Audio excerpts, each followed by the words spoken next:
Hola a todos y todas. Hoy nos reunimos en esta segunda entrevista nuevamente con don Ricardo Villalobos porque la primera entrevista fue un éxito.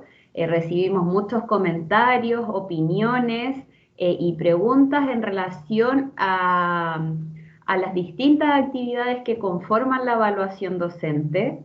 Y como Ricardo es experto en esta temática, nos encontramos con él nuevamente.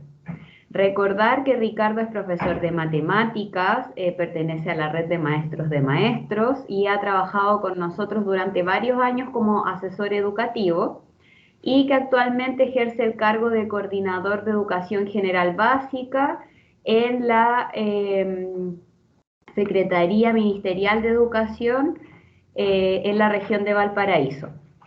Y también nos acompaña Karina Arriagada, quien es parte del equipo de Educación 360.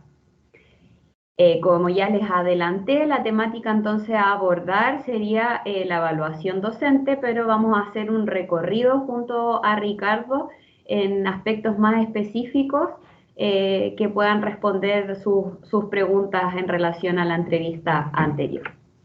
Y no les quito más tiempo. Ricardo, Karina, bienvenido a esta nueva instancia de conversación. Muchas gracias, un gusto saludar a todos los profesores y profesoras del país, esperando que esta instancia sea de utilidad para cada uno de los docentes que están en el pleno proceso de evaluación docente. Vamos a hacer el intento que así sea. Hola a todos y todas, gracias Natalia. Hola don Ricardo, ¿cómo está? Hola, ¿cómo estamos? Buenas tardes. Eh, Contextualizando un poco, en el mes de julio, ¿cierto? Se han publicado los respectivos manuales del portafolio que los docentes deben elaborar en el proceso de evaluación, en evaluación docente de 2022, ¿cierto? ¿Qué modificaciones se incorporan a partir de este año? Si nos podría ayudar a señalando eso. Y recordando la primera conversación que tuvimos, creo que en el mes de junio, sí, parece que sí, mes de junio, julio, los manuales sí estaban a punto de ser difundidos y publicados, pero el proceso de evaluación docente no se había iniciado oficialmente. Porque una de las modificaciones, a la pregunta que usted señala, que tú señalas, una de las modificaciones es precisamente los calendarios. Los calendarios habituales de evaluación docente finalizaban en el mes de octubre. La segunda semana, tercera semana de octubre normalmente finalizaban, pero el proceso de evaluación comenzaba en el mes de junio. Bueno, ahora se atrasó el inicio del proceso de confección de los portafolios y la fecha inicial es el 5 de septiembre, o sea, ya estamos en pleno proceso, y termina el 25 de noviembre. No obstante, hay que señalar que desde antes del 5 de septiembre, desde el mes de julio, ya se ha comenzado con una parte de la evaluación docente que son las clases filmadas, que corresponde al módulo 2. Ya hay muchos profesores que han sido visitados por las personas que están a cargo de la filmación del módulo 2. Entonces, la fecha oficial es el 5 de septiembre para la elaboración del portafolio y la finalización es el 25 de noviembre. Posteriormente a eso viene todo el proceso de revisión que termina en el mes de febrero del 2023 y los resultados aproximadamente salen en el mes de junio. Es una de las variables. La otra modificación, diría yo, en la práctica corresponde al módulo 3, que es el trabajo colaborativo, que lo vamos a ver con mayor precisión más adelante, pero que incorpora un elemento que hasta el momento no estaba presente, que es la obligatoriedad de una parte. Esto ya se había anunciado en el 2021. Si ustedes recuerdan, en el 2021 se había dicho que iba a ser obligatorio, pero producto del contexto que vivíamos no fue así. Y este año sí se incorporó una parte obligatoria. Serían, yo digo, las principales modificaciones. De acuerdo con su experiencia, ¿qué resguardos debería tomar los docentes para un mejor desarrollo de este proceso? Me acuerdo también en la entrevista anterior usted nombró un poco que tenía que ser un proceso como a nivel de establecimiento, que fue un trabajo en Claro. conjunto. ¿Qué otra resguardo debería tomar el docente? No sé si tú podría señalar eso. Ese es un elemento importante que conviene reiterar, porque si bien es cierto la responsabilidad corresponde al profesor, es una responsabilidad de carácter profesional, También yo diría que hay una parte de responsabilidad del establecimiento respecto a prestar el mayor apoyo al profesor en este proceso. Involucrarse de la mayor manera, especialmente los equipos directivos técnicos, de tal modo que el profesor sienta que sí está asumiendo este proceso con acompañamiento. Los resguardos son principalmente usar los documentos oficiales que tiene este proceso, me refiero a los manuales. Hay muchos profesores que a veces comienzan a utilizar manuales que corresponden a años anteriores y que, si bien es cierto, guardan una estructura bastante similar, pero hay modificaciones que son importantes. Entonces, el manual 2022, que ya están publicados desde el mes de julio, es bastante claro en eso, y eso es la primera recomendación. La segunda recomendación es que el marco para la buena enseñanza, que en este año 2022 corresponde al documento antiguo del marco de la buena enseñanza, porque ustedes saben que ya están publicados los nuevos estándares de la profesión docente, y por tanto seguramente en el 2023 la evaluación docente va a ser coherente con eso. Pero en este año 2022 corresponde al marco de la buena enseñanza. Por supuesto, conocer también el currículum nacional para tomar buenas decisiones. Comenzar lo antes posible, sin apresurarse, ¿verdad? Pero comenzar desde ya, ir incorporando y revisando, de tal modo que el resultado sea lo mejor, que es la idea. Bueno, en relación a eso, nos gustaría que señalara algunos aspectos relevantes para los docentes deben considerar para la evaluación del módulo 1, planificación. He visto yo en algunos grupos ahí de Facebook algunas interacciones en relación a la construcción del objetivo, existen algunas dificultades de la tridimensionalidad, de cómo se establece. ¿Cuáles serían aquí como el punto importante a considerar en este módulo 1? Y bueno, aquí hay bastante que explicar, ¿verdad? Porque el módulo 1, yo diría que es uno de los módulos que requieren mayor atención y mayor trabajo, porque corresponde a la planificación. Pero cuando uno habla del módulo 1 de planificación, también está hablando de la evaluación y también está hablando de la reflexión técnica que involucra todo esto. Entonces es uno de los módulos complejos. Aunque algunos docentes, cuando uno les pregunta sobre esto, dicen que lo más complejo es la clase filmada, porque a lo mejor tiene una presión adicional, ¿verdad? Me van a ir a filmar, qué sé yo, tiene que salirme bien, son 40 minutos de filmación. Pero el módulo 1 es relevante, ¿ya? Primero que todo. Este módulo 1 tiene tareas específicas. Yo ya mencionaba la planificación, que parte desde la selección del objetivo del currículum nacional. Hay que considerar que este año sigue siendo posible utilizar el currículum priorizado. Incluso es posible que el profesor tome la decisión de evaluarse con un objetivo del año anterior, si considera que es relevante hacerlo. Por tanto, lo primero es conocer el currículum nacional, seleccionar el objetivo, el OA, que normalmente señalamos, porque a partir de ese, o los OA, ¿verdad? No tiene por qué ser uno, puede ser más. Porque en función de eso elaboramos una unidad de aprendizaje. Entonces seleccionamos el objetivo que corresponde al OA del currículum priorizado y evaluamos o elaboramos una unidad de aprendizaje. Una unidad de aprendizaje que va a abordar el objetivo en su integridad. ¿Bien? Y entonces esta unidad puede tener 3, 4, 5, 6 clases perfectamente. Sin embargo, la preocupación fundamental del profesor para efectos del portafolio son 3 clases. Son 3 clases las que el profesor describe. ¿Bien? Entonces, una vez que uno elabora la unidad de aprendizaje, la elabora completamente, por cierto, este es un proceso bastante integral porque nosotros vamos a hablar de la tarea 1, planificación, de la tarea 2, evaluación, de la reflexión, pero nosotros somos profesores y sabemos que este es un proceso integral, ¿verdad? Si uno planifica, también está pensando cómo evaluar y está tomando decisiones y eso corresponde a una reflexión. Entonces, pero para efectos de mayor explicación, respecto a la planificación, elaboramos la unidad de aprendizaje, que vuelvo a insistir, puede tener de 3 a más clases, también pueden ser 2, pero para este efecto nos conviene que sean de 3 para arriba. Y si son más clases, son 4, 5 o 6 clases, también el profesor toma la decisión de cuáles van a ser las 3 que sí va a usar para efectos del portafolio. En este sentido, puede ser la 123, puede ser la 456, o puede ser la 135, no hay inconveniente en eso. Lo importante es que haya gradualidad de complejidad en cada una de las clases, ¿ya?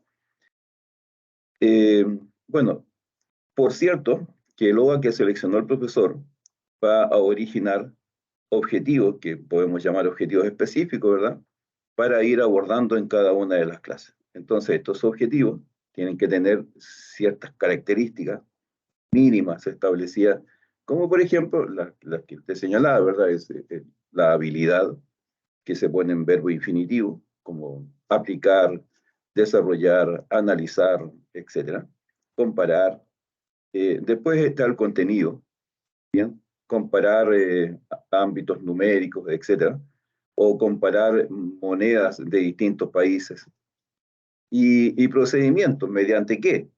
Vamos a comparar monedas de distintos países en función de fichas o fotos o cartones, etcétera, para lograr que ellos, ¿qué tienen que hacer? O sea, ¿para qué es el objetivo?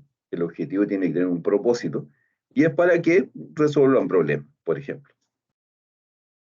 Aquí también hay que hacer una precisión porque en las rúbricas que están publicadas, que corresponden a la que utiliza el examinador, cuando uno va al rango de competente del profesor en este aspecto de la planificación, dice que para ser competente, el objetivo tiene que tener habilidad, contenido, procedimientos. ¿Bien? Pero cuando uno va al destacado, que es a donde todos deben aspirar, ¿cierto?, se agrega actitud.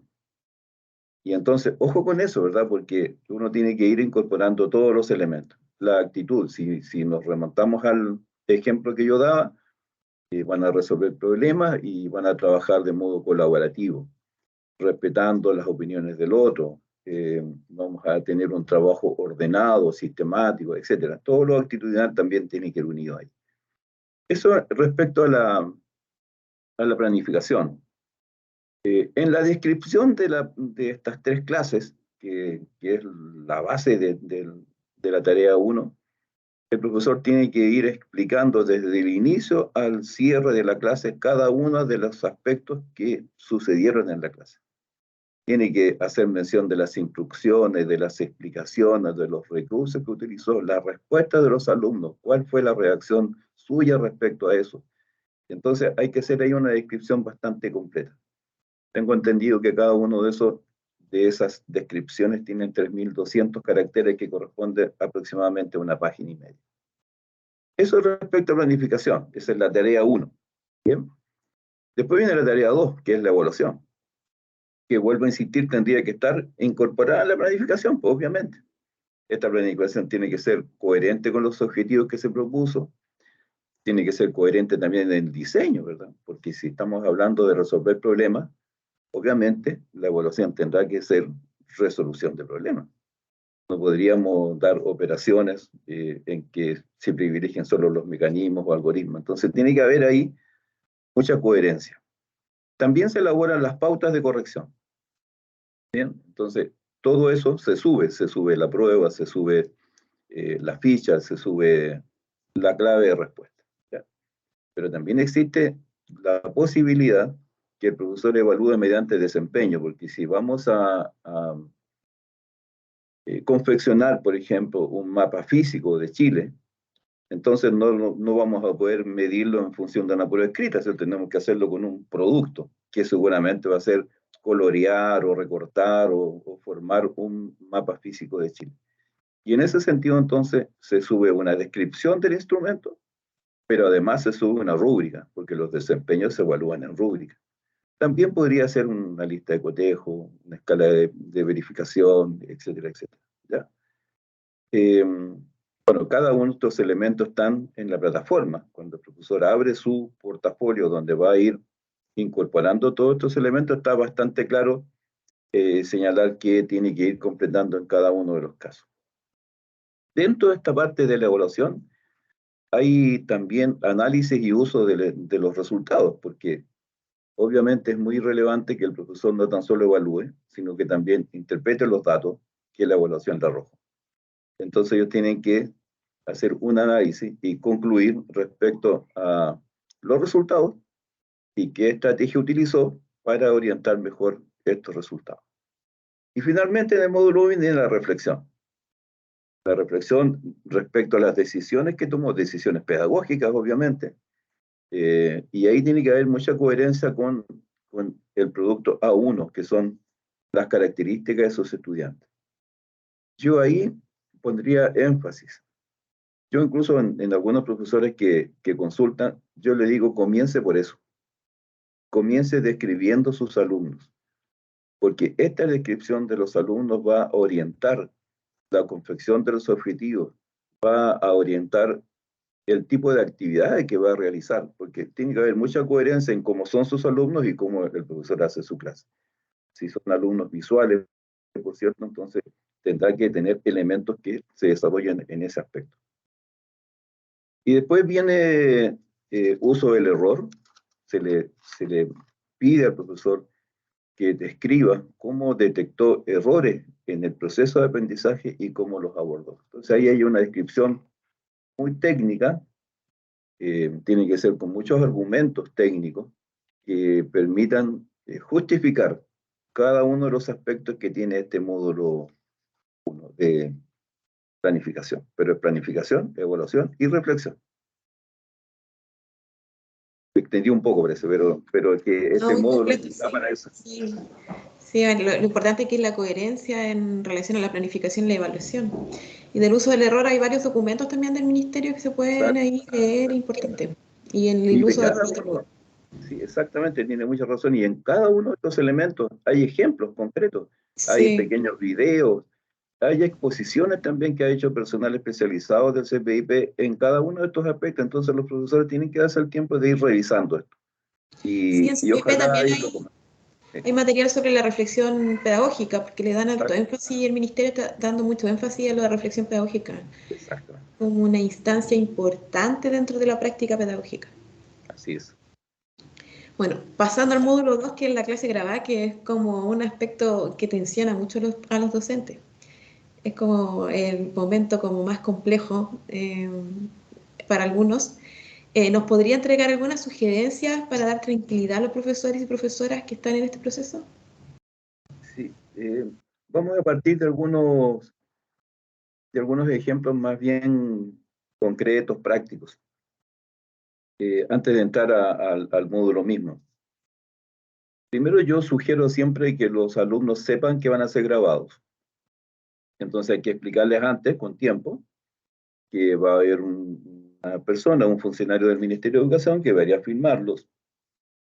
Hay que explicarles también cuál es el sentido de esta filmación, que no lo va a controlar ni a supervisar, sino que van a ir a ver cómo desarrolla su clase y se la van a filmar y que después va a ser evaluada esa clase para el profesor. Que para ellos no tiene ningún efecto, ni positivo ni negativo, ¿verdad? Sí para el profesor. Entonces, es bueno que ellos sepan de tal modo que cuando llegue quien filma, no sea una novedad y sea algo muy curioso. Lo segundo es tomar algunas precauciones eh, respecto, por ejemplo, a las interrupciones, porque si bien es cierto, las interrupciones a la sala de clase son como habituales, lo ideal es que estas interrupciones sean, ojalá, ninguna, pero si son, sea una, dos máximo. Y entonces hay que ponerse de acuerdo con la Inspectoría General o con el director o con la subdirectora, etcétera, para que estas interrupciones sean las menores. Y ojalá colocar un asistente de la educación que filtre esto y que de tal modo que el profesor pueda tener la tranquilidad de la filmación. Lo otro que es mucho más práctico, yo le digo a los profesores, tengan la precaución de señalar a los equipos técnicos o al personal auxiliar que en ese momento en que estén filmando, si usted va a usar data, computador o algunos elementos tecnológicos, no vayan a colocar enchufados hervidores o calefactores, ¿verdad? Porque es muy común que cuando se comienza a filmar y sucede todo esto, se corta la luz y por tanto tiene que volver a encender el computador y todo este proceso que que lo único que arroja es mayor nerviosismo. Entonces hay que tomar precauciones respecto a eso. Disculpe, hay una importante que nosotros tenemos como experiencia en cursos de uso de tecnología. Es importante que todo se pruebe antes, que esté todo muy probado Sí, en relación a la exacto, tecnología, porque nos puede jugar malas pasadas. Entonces es importante que exactamente. todo esté probado de manera anticipada para que no surjan problemas en el momento. Exactamente. Y tampoco caer en el otro extremo de ensayar en demasía la clase. Yo sé que hay profesores que planifican y estructuran la clase y la hacen una y otra vez y otra vez. Y entonces cuando ocurre el día de la filmación, los alumnos dicen, pero sí, eso ya lo hemos visto muchas veces y se aburren y se produce un efecto negativo. Yo diría que sí, tal como dice Karina, preparar todo, eh, verificar que esto esté todo bien, pero no ensayar en demasía la clase. Bueno, desde el mes de junio, julio, ya se están haciendo estas filmaciones. El CPIP se ha puesto en contacto con los directores y con los equipos técnicos para, en conjunto, señalar la fecha en que van a ser filmados. Normalmente van un día si son 3 o 4 profesores, pero si son más profesores es necesario que sean 2 días. Y ahí se ponen de acuerdo entre los profesores quién va primero, quién va después, etcétera, etcétera. No sé, el otro ejemplo que yo quiero dar es que si va a incorporar una técnica, un método distinto, si va a incorporar elementos que nunca ha usado, por ejemplo, hay profesores que ese día quieren usar tickets de salida, pero nunca lo han usado. Y entonces eso influye de modo negativo, porque el alumno se encuentra con algo desconocido y que, por tanto, es muy probable que más perjudique que ayude. ¿Ya? Bueno, muchos profesores preguntan, ¿y planifico esta clase? Por cierto que tiene que planificarla, ¿verdad? Una cosa que también es importante es que estos módulos son independientes. No es de la unidad que planificó esta clase, aun cuando puede ser. Nosotros dijimos que en el módulo 1 planificaban 3, 4, 5 clases, ¿verdad? Y una de esas puede ser la clase filmada, pero también puede no ser. Así que no hay inconveniente a eso. Lo único que hay que respetar es que sea del ciclo que corresponde al profesor. Si es del segundo ciclo, tiene que ser con un curso del segundo ciclo. Y si está siendo evaluado en matemática, tiene que ser de matemática. ¿Ya? En el caso del primer ciclo generalista, no. Podría ser que la unidad de aprendizaje sea lenguaje y la clase filmada sea matemática. Perfectamente puede ser. ¿Cuáles son los elementos que debieran estar presentes en la clase filmada? Primero, un ambiente propicio para el aprendizaje. Es uno de los indicadores del marco de la buena enseñanza y es un indicador que está presente también en la rúbrica. Un buen ambiente de aprendizaje. Eso significa una escucha atenta, significa un trato respetuoso, ojalá afectuoso, significa actividad en pro de aprendizaje. ¿Ya? Eso es muy importante. En esta última frase que dije, también incorporo algo que es muy relevante. Muchos profesores se preocupan que la clase sea entretenida. Y entonces colocan juegos, elementos, qué sé yo, pero a veces tienen muy poca coherencia con el objetivo. Entonces, ojo con eso. Sí, la clase tiene que ser activa, tiene que ser lo más novedosa posible, ¿verdad? Entretenida, ojalá, pero lo principal es que sea coherente con lo planificado. Muy relevante eso. Tiene que tener una estructura. Inicio, desarrollo, cierre. Eso sí o sí, tiene que haber una estructura de clase, inicio, desarrollo y cierre. Tiene que haber interacción entre profesor-alumno, ¿verdad? Preguntas, comentarios, retroalimentación, que también es relevante que esté presente en el desarrollo de la clase. Mantener permanentemente durante 40 minutos un ambiente adecuado, que las explicaciones que desarrolla sean entendibles, con lenguaje claro, que se escuchen las explicaciones, que utilice una estrategia didáctica que se orienta al logro del objetivo, etcétera, etcétera. Eso es muy, muy importante hacerlo. Ahora, en el inicio, uno cuando tú mencionabas recién, Karina, esto de las redes, ¿verdad? Entonces, en las redes normalmente hay preguntas que uno dice, es difícil responder tan taxativamente. Por ejemplo, dice, ¿cuánto tiene que durar el inicio, el desarrollo y el cierre? No hay una fórmula para eso, ¿verdad? Lo habitual, yo le digo, bueno, divida la clase en 3 y yo diría que un 25% corresponde al inicio, un 50% del desarrollo, que es lo más importante porque ahí está trabajando en el logro del aprendizaje, y otro 25% para el cierre. Pero eso es flexible, ¿no es cierto? Puede ser que el inicio duró 5 minutos. No es importante eso. Lo importante es que tenga los elementos necesarios. Entonces, en el inicio, dependiendo entre 5 y 10 minutos, el profesor saluda, establecen las normas de trabajo. Ojalá estas normas no sean impuestas, que sean producto de una reflexión, que sean producto de diálogo, de acuerdos. Incluso el manual dice acuerdos. Y por cierto, lo importante es que comparte el objetivo de la clase, ¿ya? Asegurándose que todos los alumnos entiendan hacia dónde va la clase. También hace una especie de sinopsis, ¿verdad? Un adelanto de lo que va a suceder en el caso, vamos a hacer esto, esto otro, esto otro. Y luego viene el desarrollo. En el desarrollo están las acciones y las actividades pedagógicas para el logro del objetivo. Ahí entonces van a resolver, van a trabajar en grupo, van a trabajar en pareja, van a abordar de la mejor manera la solución de un problema o la confección de una figura, etcétera, etcétera. El trabajo mayor y más consistente está en el desarrollo. Y ya cuando han pasado 30 minutos, 33, 34 minutos, nos enfrentamos al cierre, porque la clase, tal como dije recién, tiene 40 minutos. Yo sé que hay muchas escuelas que hacen sus clases de 90 minutos. Ese es un periodo de clase. Pero para este efecto son 40 minutos. Entonces, en el cierre es muy relevante también. Hay autores que dicen que en esta etapa de la clase se contextualiza y se institucionaliza el aprendizaje, dicen. Es decir, uno ahí establece oficialmente qué aprendimos. Estábamos elaborando figuras geométricas, pero ¿qué aprendimos? Bueno, aprendimos a reconocer figuras geométricas, sabemos cuáles son sus características, podemos comparar entre una y otra, etc. O sea, ahí hacemos que el aprendizaje aparezca con claridad. Eso es muy relevante. Muchos profesores también, erróneamente, dejan el cierre para repetir el objetivo, lo que es bueno, pero solamente en eso, y luego hacen un par de preguntas de qué aprendimos, cómo lo aprendimos, y nada más.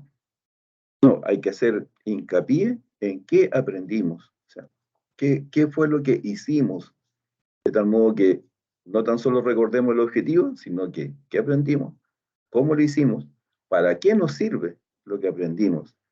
Y también una proyección de la clase que viene. Esto nos va a permitir, niños, que en la próxima clase, de mañana o de pasado mañana o de la próxima semana, vamos a abordar este aspecto que tiene relación también con el objetivo. Disculpe, ahí como que se podría ver lo que se plantea de aprendizaje profundo ahora, ¿cierto? Claro, sí, en el marco de la buena enseñanza 2021 plantean un poco como del aprendizaje profundo y ahí vendría el proceso de transferencia del aprendizaje al finalizar la clase. Entonces, se considera como importante que ahí se pueda visualizar cómo transfiero este aprendizaje a la vida cotidiana, entonces... Exactamente, eso es muy relevante. Sí. Es muy importante eso, cómo uso eso. ¿Ya? Perfecto. Y en relación a eso, don Ricardo, ¿se utiliza como base el marco 20, el marco de la buena enseñanza nuevo o el anterior? No, el anterior. El anterior. Se usa el marco de la buena enseñanza anterior. De hecho, las rúbricas están elaboradas en función de indicadores de ese marco de la buena enseñanza, el anterior. Ya. Y yo diría que está en duda si el próximo año 2023 aparece el nuevo, porque en este momento está en proceso de difusión. Y en el proceso de difusión hay que aprenderlo bien, hay que compartir, reflexionar. Entonces, yo diría que también a lo mejor en el 2023 vamos a tener el mismo marco. Ahora, finalizó la clase de 40 minutos y entonces ahí yo me enfrento positivamente con quien filmó y él tiene la obligación de mostrarme el video, 2 minutos de iniciada la clase, 2 minutos finales de la clase. ¿Ya? Porque yo, ¿qué tengo que verificar ahí? Que se escuche bien, que se vea bien. Y entonces eso me permite tener la tranquilidad que la filmación fue adecuada. Ahí recién firmo, ¿ya? El profesor debe firmar un recibo de que sí fue filmado y con los datos de él o de ella. Y la firma del profesor o de la profesora significa conformidad del proceso. Eso es muy relevante, ¿ya? Yo el año pasado apoyé un grupo de profesores y entre esos una profesora de educación física que dentro del proceso de la filmación al camarógrafo se le cayó la cámara y al caerse de la cámara produjo todo un revuelo y entonces la filmación de la clase no se efectuó con normalidad y la profesora muy inteligentemente no filmó y hubo que reprogramar su filmación y eso me parece que es lo que tiene que hacer un profesor, ¿ya?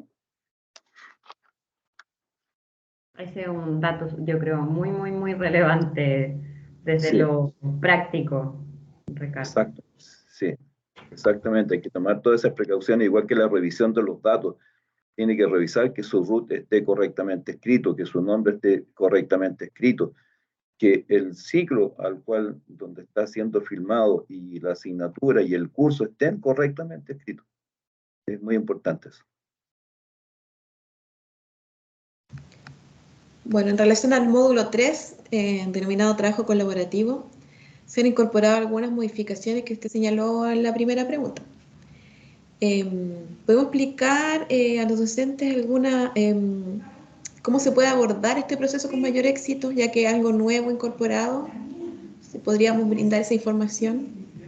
Por cierto, como les mencionaba, en esta oportunidad se incorporó la obligatoriedad de una parte del trabajo colaborativo que corresponde al módulo 3 y eso es bien relevante porque también es una decisión que el profesor tiene que tomar. Hay tareas que son voluntarias y tareas que son obligatorias. Las obligatorias las responden todos los docentes, de todos los ciclos y de todos los tipos de enseñanza. Pero las voluntarias queda a criterio del profesor, si es que está preparado para eso y si efectivamente la instancia de trabajo colaborativo existe y está ya institucionalizada también. O sea, es algo que sí concretamente existe. ¿Por qué es importante asegurarse esto? Porque el profesor no solo escribe el relato de esta experiencia de trabajo colaborativo, sino que el director del establecimiento emite un reporte, un informe, de que sí efectivamente se desarrolla. Y entonces, aun cuando hay casos muy aislados, pero hay profesores que han elaborado el módulo test y el director las desdice.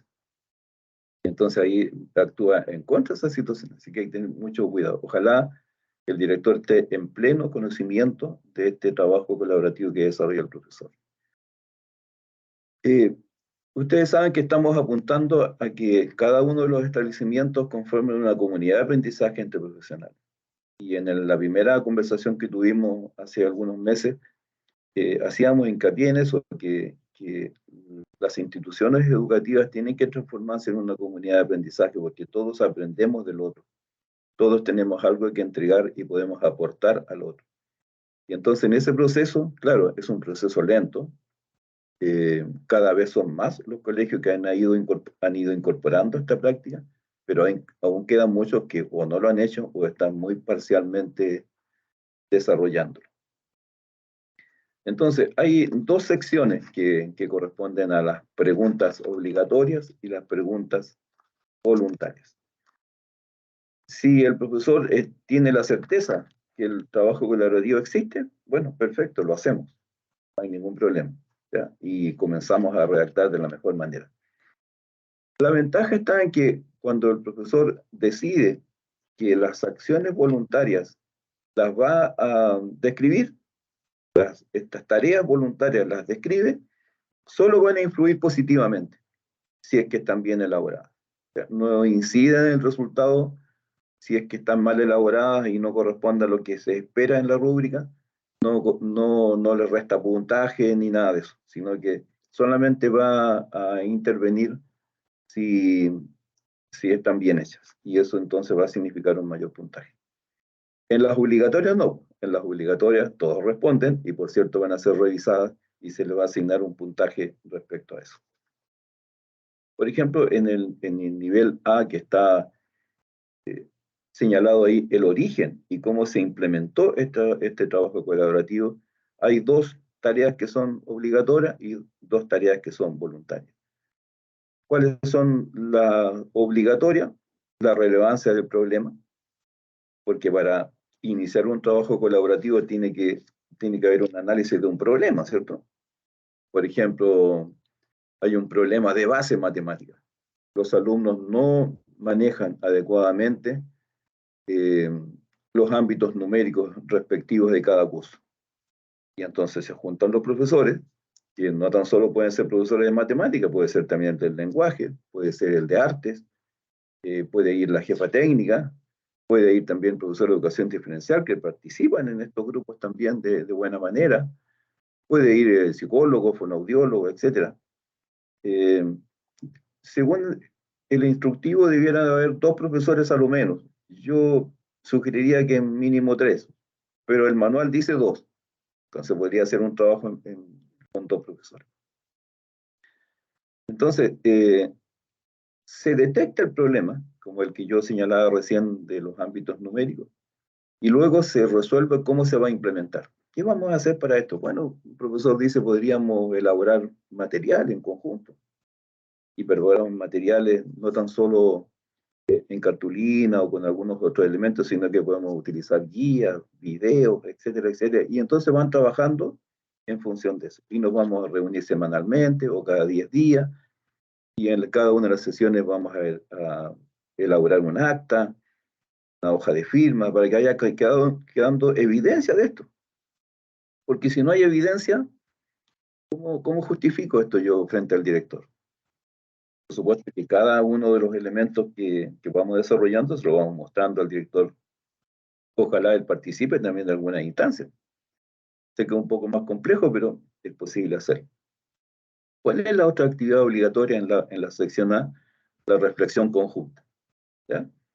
La reflexión conjunta, que significa analizar los efectos que este trabajo colaborativo tuvo en los aprendizajes de los alumnos. Entonces, es muy importante eso.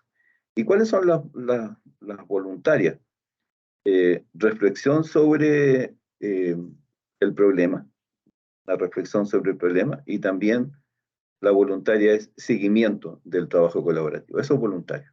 Ya, perfectamente el profesor podría no hacer. Y después hay una tarea 3, que es el aprendizaje a partir de la experiencia de trabajo colaborativo. Y ahí hay 2 áreas. Aprendizaje para el profesor, qué significó para él trabajar colaborativamente, y los efectos que como trabajo colaborativo tuvo en los aprendizajes de los alumnos.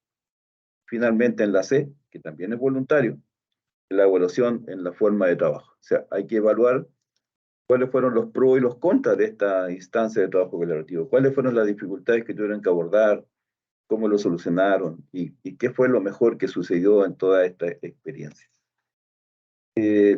Ojalá de modo argumentativo, con detención, digo yo, con argumentos técnicos que permita justificar pedagógicamente el trabajo colaborativo que están desarrollando los profesores. Con evidencias. ¿Ya? Por eso yo les sugiero a los profesores siempre, no tan solo júntense, que es muy bueno hacerlo, sino que construyan evidencia. Actas, hojas de firmas, fotografías, etcétera. Todo lo que sirva para sustentar esta instancia de trabajo colaborativo, porque recordemos que además el director emite un reporte de la existencia de este trabajo. También muchos dicen, ¿puedo hacerlo a partir de ahora? Yo digo que sí, siempre y cuando sea a partir de ahora. O sea, nos queda septiembre, octubre, noviembre, 3 meses. Lo ideal hubiese sido que se hubiese iniciado en marzo, ¿verdad? O abril. Pero bueno, no lo hizo. Entonces comencemos ahora, porque precisamente podemos elaborar evidencia respecto a eso. Se señala que Este módulo se puede confeccionar con evidencias desde el año 2019. O sea, si hay un trabajo colaborativo que fue desarrollado en el año 2019, sirve para efectos de la evaluación docente 2022. Y, por supuesto, 2020 y 2021. ¿Ya?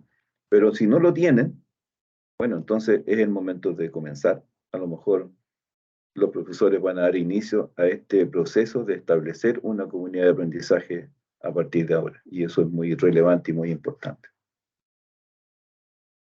No sé si explico en parte.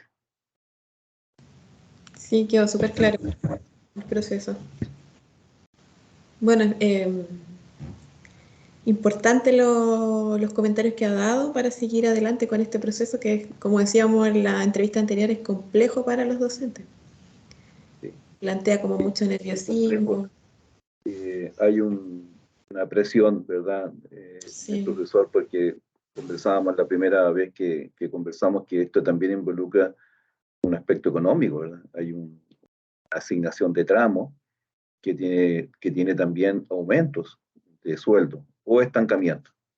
Ningún profesor va a ganar menos de lo que gana ahora, ¿ya? Independientemente del resultado. Pero si su tramo es importante, si pasa, por ejemplo, a un tramo avanzado, o un tramo experto 1 o experto 2, es importante el aumento salarial. Entonces, claro, hay expectativas que se crean. Entonces, no es fácil. Sí, un proceso complejo. Bueno, eso, no sé si quiere agregar algo más. Yo diría que, tal como señala Natalia, en la primera instancia a lo mejor hubo ahí preguntas o comentarios, etcétera, o si existe la necesidad de que conversemos algunos de estos aspectos con mayor detención, también lo podemos hacer, pero que lo hagan saber. Si hay preguntas, yo las voy a responder, porque eso es importante, que el profesor se sienta apoyado en este proceso. A todos nos interesa que les vaya bien. A nosotros también nos interesa que les vaya bien, porque si les va bien, significa que la calidad de la educación va desarrollándose de mejor manera. Súper. Muchas gracias.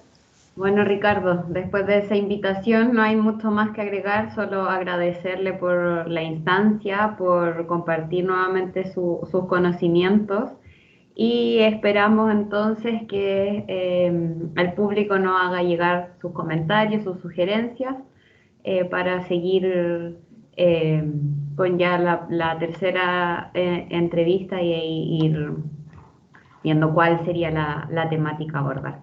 Eso, muchísimas gracias, que estén muy bien y nos vemos en otra oportunidad. Gracias. Gracias a ustedes. Gracias.